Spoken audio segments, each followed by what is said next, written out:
L'instant est mystère le temps. Pour les moines, est rythmé, structuré.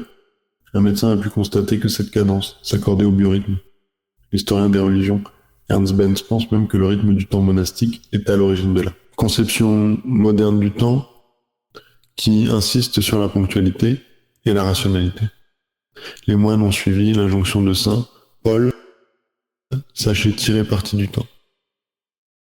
Ephésiens 5, 16. Le temps est, en effet, un bien précieux dont il faut prendre soin. Télécours. Les premiers chrétiens attendaient la venue du Christ. C'est pourquoi, pour eux, le temps pressait. Le Christ, devant revenir bientôt, et subitement, il faut se tenir éveillé, s'arracher au sommeil pour guetter la voie de la prise d'eux. Conscience de notre propre mort doit nous aider à comprendre la valeur du temps. Que l'instant pourrait être le dernier. Il faut donc le vivre pleinement, se représenter sa mort chaque jour, comme l'enseigne saint Benoît à ses moines.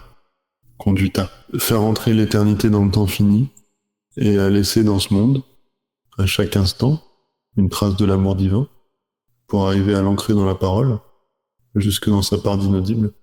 Il faut l'être méditer au point que les mots finissent par se taire et que le pur silence soit suspendu. Friedrich Hölderlin, poète qui a su traduire le mystère de l'homme et le mystère de Dieu, a su mieux que quiconque, à mon sens, exprimer cette expérience. Il a tenté de mettre en mots ce qui échappe au temps, que ses poèmes conduisent au monde divin, au-delà de toute image, de tout mot et du temps.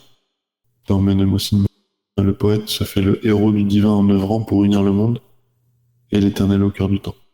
Il résume ainsi notre expérience du temps. Le temps est long, mais voici paraître le vrai.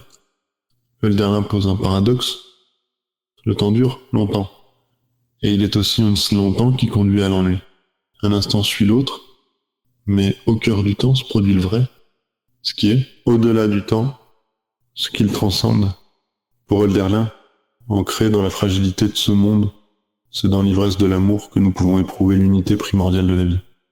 Les poètes tentent de frayer la voie à l'éternité au sein de la temporalité. Mais les poètes seuls fondent ce qui demeure, dit encore Hölderlin.